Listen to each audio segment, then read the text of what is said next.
Bali, nandito tayo ngayon sa Kabuyaw. Gawa ng inihatid ko yung yung benan ko tsaka hipag ko. At galing nga kami dun sa outing kagabi, mga kabiyahe. So iniwan ko muna sila Mami Say dun sa resort. Gawa ng kailangan ko munang ihatid sila mama, ang aking benan tsaka hipag ko dito sa Kabuyaw. Gawa na kami ay diretso naman kami ng Santa Cruz. So ayun, samahan nyo ako sa aking biyahe. Mamaya pag-usapan natin. Pag-usapan natin tong Siloan, yung Nissan Sentra natin na ano na bang mga nagastos natin at naipagawa natin pagkatapos ng ilang buwan na ginagamit natin Siloan.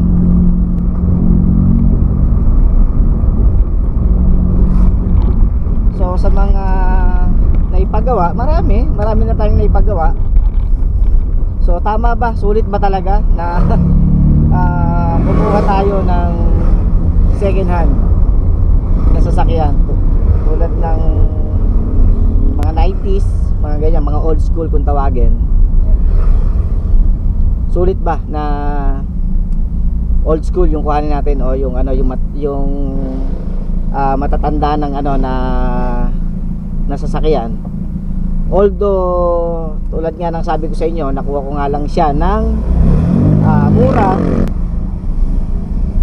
Nakuha ko lang siya ng 50. Ayan. Naging sakit ba talaga ng ulo ko? Sumakit ba talaga ang ulo ni Tito Pogs? Ayan.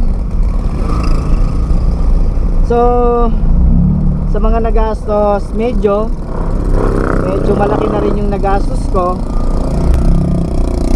Marami na rin ako naipagawa. Siyempre, kailangan i-condition natin Siloan dahil ito ay ginagamit natin, hindi naman araw-araw, pero ginagamit natin to para sa pamilya. Kaya kailangan ay i-condition natin, mga kabiyahe. Kaya lahat ginagawa ko, may maramdaman akong konti, pagawa rito, pagawa doon. Kumbaga sa ay ito yung pinakang project car ko, mga kabiyahe. Palabas na ako ng main road ng Kabuyaw. At naibaba ko na nga sila mama doon sa kanila dito sa sa San Isidro, sa Mahogany Bill. Ayan. So kanina ang lakas ng ulan, kaya nag-aircon kami. Saka kasama ko yung pamangkin ko, si Kali. Shout out kay Kali.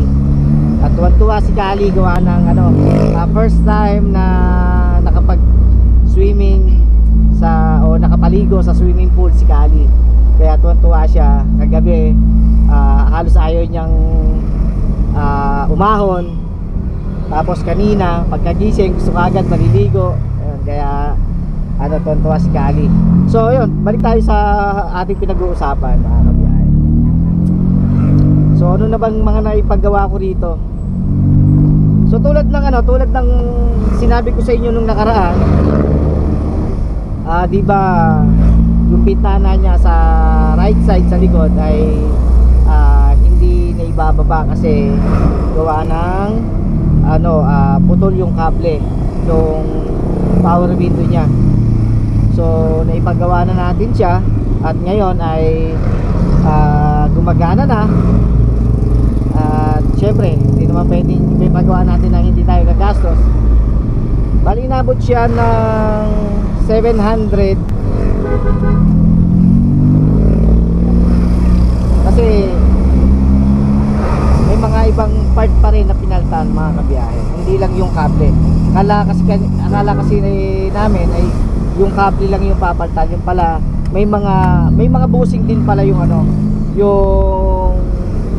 yung mekanismo nung power window, mga kabiyahe. Yung kanyang plastic na pinag-aanuhan ng kable ay wala na, halos ubos na. Kaya pinalta na rin siya.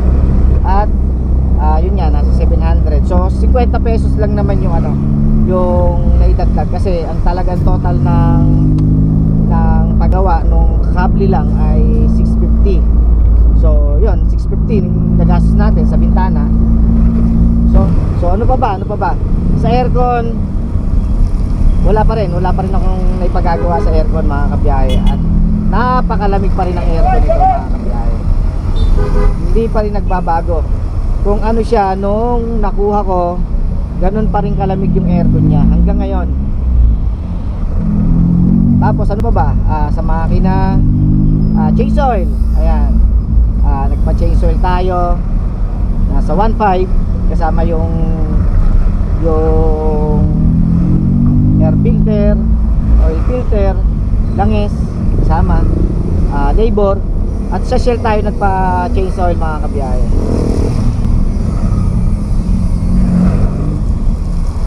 So ano pa bang may mga naipagawa natin at susunod na ipapagawa natin mga kabiyahe? Sa makina wala tayong ibang naipagawa sa makina. Yun at yun pa rin. Kung ano yung makina niya noon, yun pa rin yung makina niya ngayon. Kung ano yung aircon niya, yun pa rin. Kung gaano kalakas yung aircon niya, ganun pa rin mga kabiyahe. Yung trunk nga pala, ayun, naibili ko na siya ng yung parang spring niya na bakal. Kasi yung kanyang compartment o yung trunk niya ay hindi siya yung pagka binuksan mo, kailangan buhatin mo yung trunk mga kabiyahe. So putol na yung ano niya, yung pinakang parang kumakapit dun sa arm niya para umangat pagka binuksan mo. O kasi putol eh. So naghanap nga ako doon sa baklasan, dahil nga puro Nissan nga yung binabaklas doon. So nakakuha nga tayo yun, napaltan din natin yun. Ang bili natin doon ay nasa 1,000 siguro, nasa 1,000. So ako na yung nagkabit. At okay naman, ikabit ko naman ng maayos at nagagamit ko na. So sa pangilalim, sa gulong wala pa akong sa gulong, makapal pa rin yung gulong niya. Nagpalagay lang ako ng lifter sa likod mga kabiyahe. So di ba nakita nyo naman doon sa vlog ko nung nakaraan na nagpalagay ako ng rubber stopper, di ba? Doon sa spring niya, sa coil spring dito sa kabuyaw, sa kanlubang. So nung nagpalagay ako, okay naman nung una. Kaya lang ang problema, pagka siya nalulubak, gumigewang. Kasi palibasa nga, di ba, tatlong rubber stopper yung nailagay. So kailangan pantay-pantay. So pagka nalulubak siya, gumigewang yung hulihan. At sabi ko parang may mali. So naghanap ako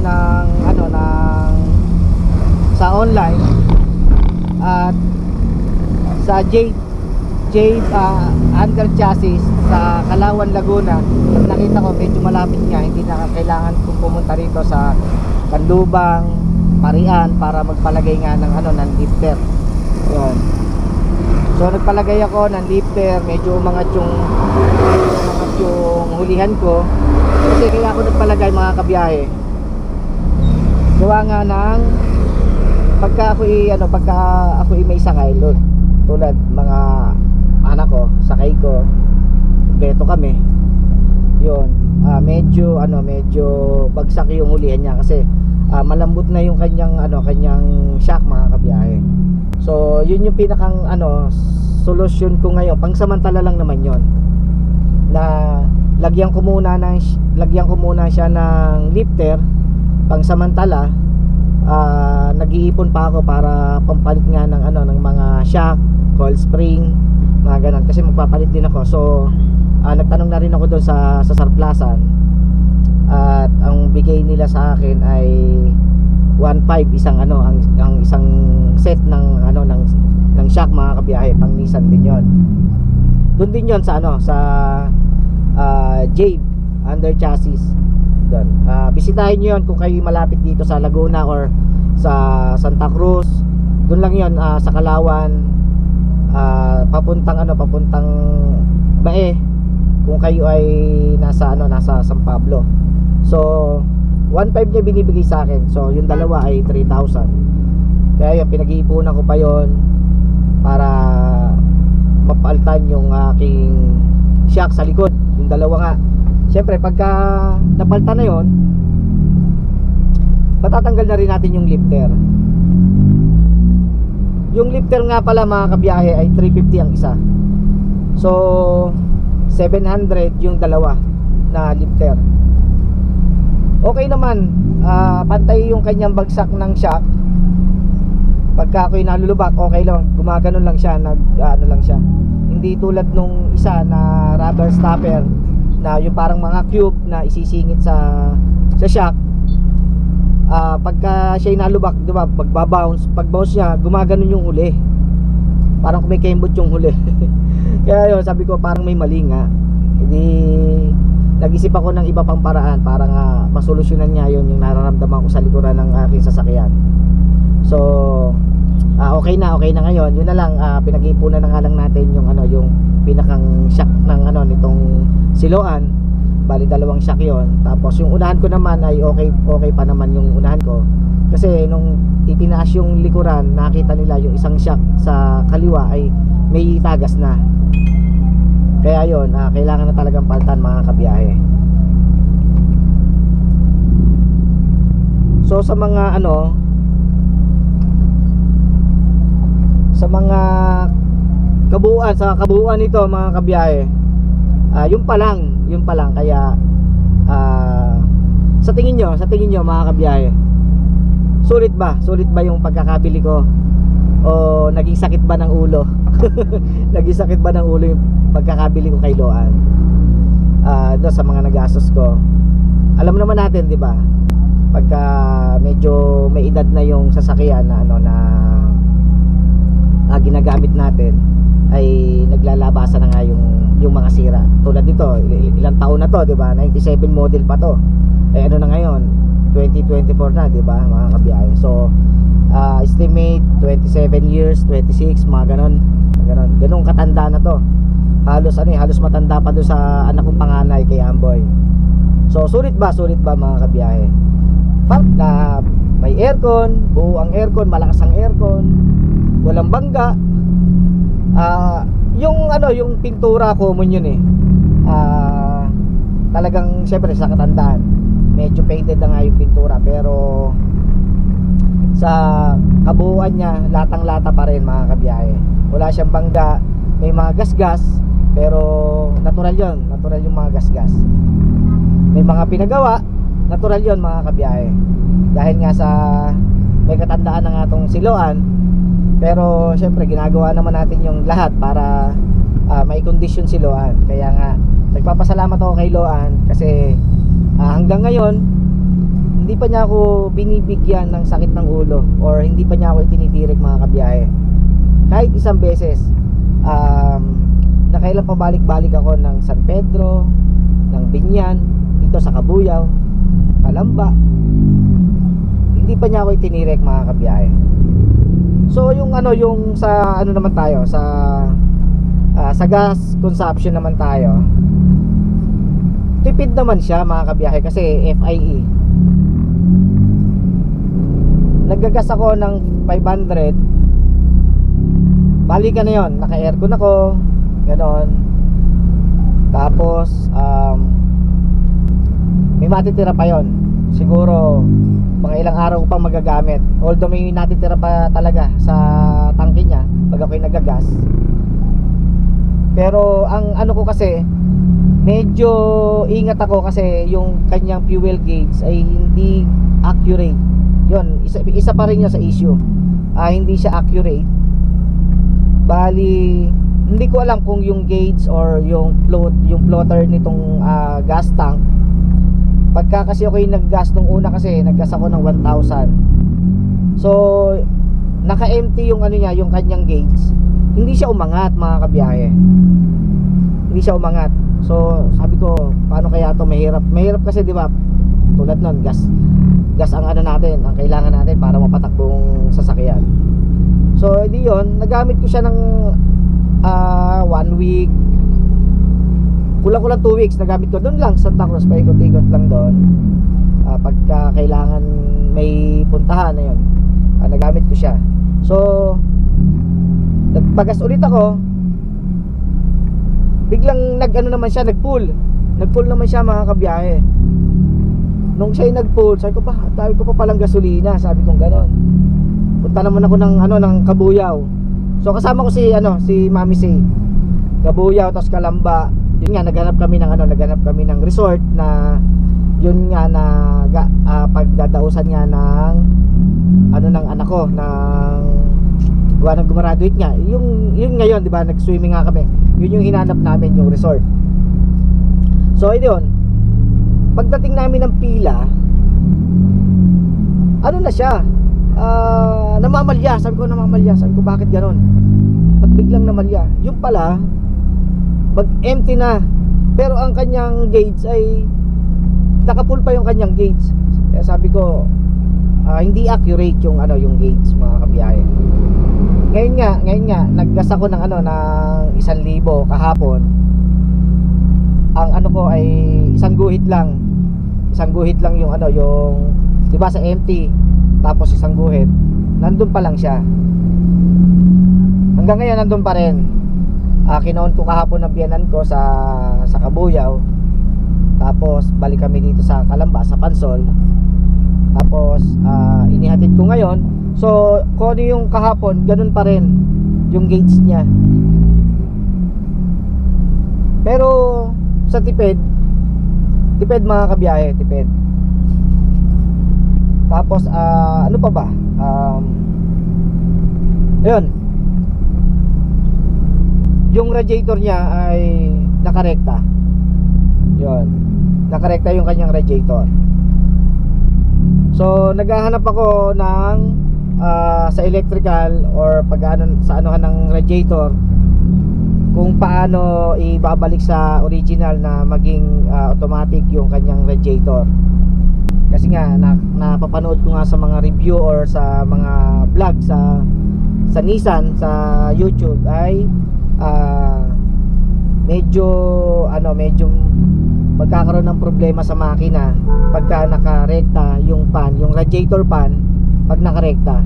So sa ngayon kasi wala pa ako nararamdaman, pero ang concern ko kasi mga kabiyahe, yung lifespan nung radiator pan, nung pan. Kasi pagkasusi ko, umano na yung dalawang pan, umiikot na yung dalawang pan. Yun yung inaano ko imbis na yung pan ay aabot siguro ng mga 1 year, 2 years, baka pag ganito na na nakarekta siya, baka hindi siya umabot ng 1 taon.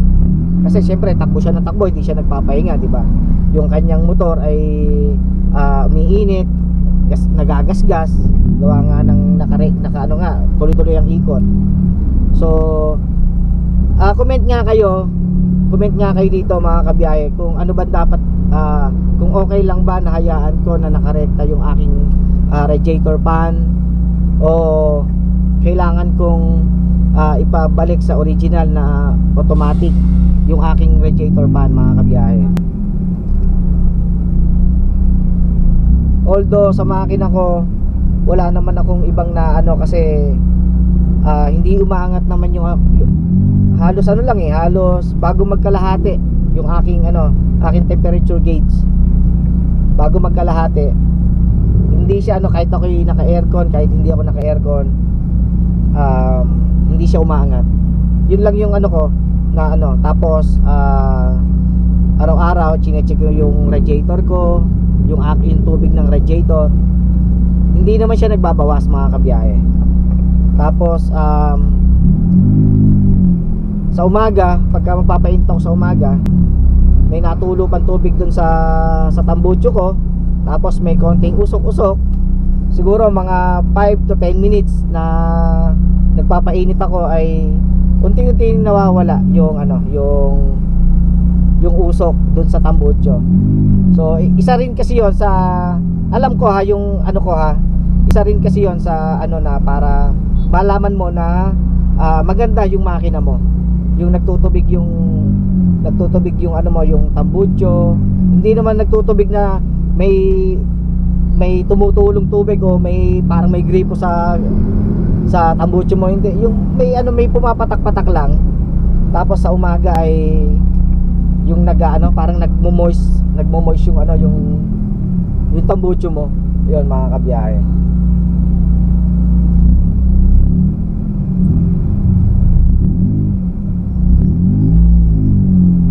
So nandito na ako sa Kalamba.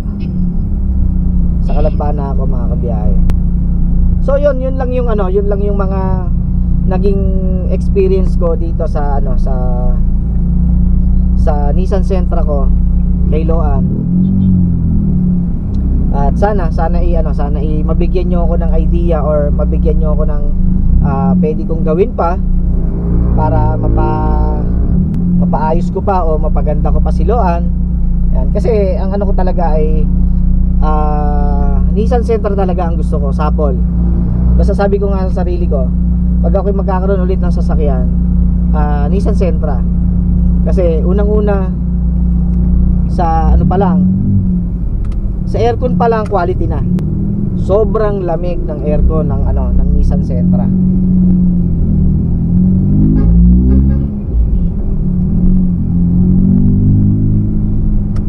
Pangalawa, tipid. Sobrang tipid ng Nissan Sentra. Pangatlo, komportable. Although yung nakuha ko ay manual, ang hinahanap ko talaga ay automatic para pagka tinuruan kong mag-drive yung anak ko, si Amboy, ay hindi siya masyadong mahirapan. Kaya lang, syempre, ang nga natin, ang budget lang natin ay yun lang yung budget natin. Hindi siya, wala akong makita na automatic transmission na sa halagang 50. Yun, kaya nung nakita ko nga ito, kahit hindi siya automatic, kahit manual, nung makita ko na binigay sa presyo ko, kasi ang presyo talaga nito mga kabiyahe 65, yun talaga yung presyo. Tapos hanggang sa sabi ko sure buyer ako, tinatanong ako kung ako daw ay buy and sell. Sabi ko hindi po, personal kong sasakyan, sabi kong ganon. Tapos di negosasyon, nakipagtawaran nakipagtawaran. Ayun, hanggang sa binigay na nga sa presyo ko na 50. Kasi sabi, mabait naman daw akong kausap, hindi tulad nga daw ng ibang mga nagtatanong, hanggang tanong lang, ganyan, ganon. Yung pala, buy and sell, hanggang sa parang kulang na lang daw ay hingin yung sasakyan at binabarat maigi. Sabi ko ako naman ay ayun, sabi ko yun lang talaga yung yung budget ko. At wala na akong may dadagdag, sabi kong ganon. Tapos sinabi naman nila kung anong mga issue. Sabi ko sa issue, at nung makita ko nga yung makina, makita ko yung body, sa issue wala akong wala akong masabi doon sa issue. Kasi common na yun talagang may mga issue pagka mga old school.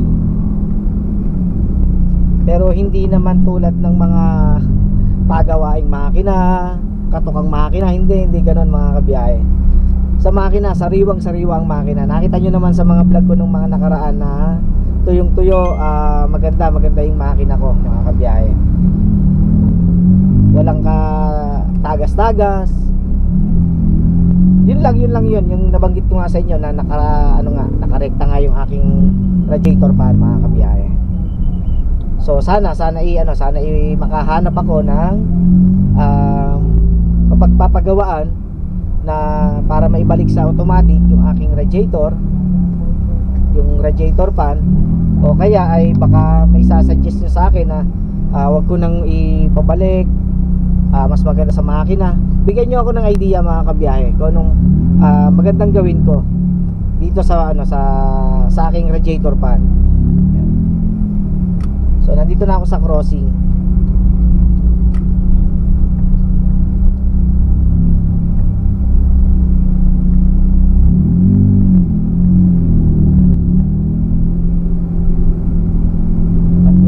babalik tayo sa resort para nga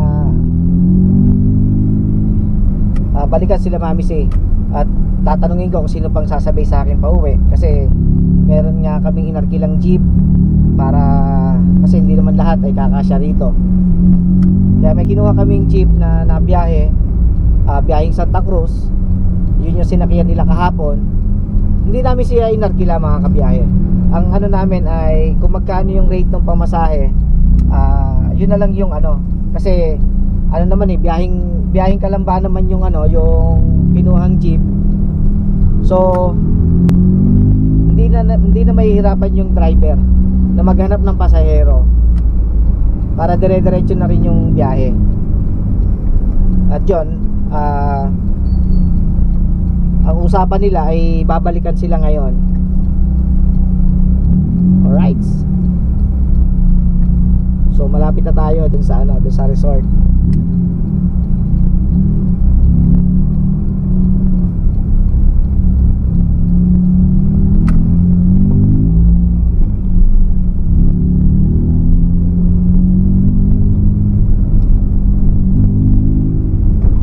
So sa takbo niya mga kabiyahe, smooth na smooth pa rin. At ito pa nga pala ang isa ko pang concern. Nakailaw kasi yung ano niya, nakailaw kasi yung kanyang airbag. Yung airbag niya nakailaw. So hindi ko alam kung pwede ko bang patayin yung connection. Although dito sa Manubela, tinanggalan ko na ng connection yung airbag kasi hindi na rin siya magagamit. Tapos nung nakuha ko kasi to mga kabiyahe, wala siyang busina. Tapos nakikita ko sa mga vlog ng mga may Nissan na ang ginagawa nila ay kino-convert nila yung kanilang busina. Naglalagay sila ng extra switch at doon nila nilalagay yung busina. So meron palang iniikot dito sa Manubela na pagka nagalaw pala yung Manubela, kailangan nakalock yung Manubela. Pag tinanggal mo yung Manubela, kailangan nakalock. So siguro nagalaw nila yung Manubela nang hindi inilalak yung Manubela, so nawala sa align yung parang iniikot. Nakalimutan ko kung tawag dun hanggang sa walang busina. Tapos yun nga, may ilaw yung kanyang airbag, yung airbag na warning niya rito nakailaw. So ang ginawa ko, iniikot ko sa todong ikot, basta tanggal yung Manubela, inikot ko ng todo. Tapos nung siya'y nakatodo, inikot ko siya ng pabalik ng 2.5 beses. Yun yung pinakang kanyang tamang ikot para mailagay mo yung Manubela mga kabiyahe. So nung nailagay na nga yung Manubela, meron na siyang busina. Kaya lang yun nga, dahil nga sa medyo ano na nga yung airbag niya, yung connection ng airbag, tinanggal ko na. Pero yung dito sa dashboard, nandito pa rin yung kanyang ano, yung warning ng airbag, nakailaw pa rin. So hindi ko alam kung pwede ko bang tanggalin o pwede ko bang putulin yung connection nito, kung wala bang magiging epekto sa makina or sa Manubela. So bigyan nyo rin ako ng ano, ng idea mga kabiyahe, kung doon sa mga Nissan nyo ay nagkaganto ba, nakaranas ba kayo ng ganto na nawalan, nagkaroon ng ilaw yung airbag, tapos nawalan ng busina. Kung ano bang ginawa nyo, kung tinanggal nyo ba yung bombilya o tinanggalan nyo ng connection. So mag-comment din kayo dito, comment din kayo mga kabiyahe.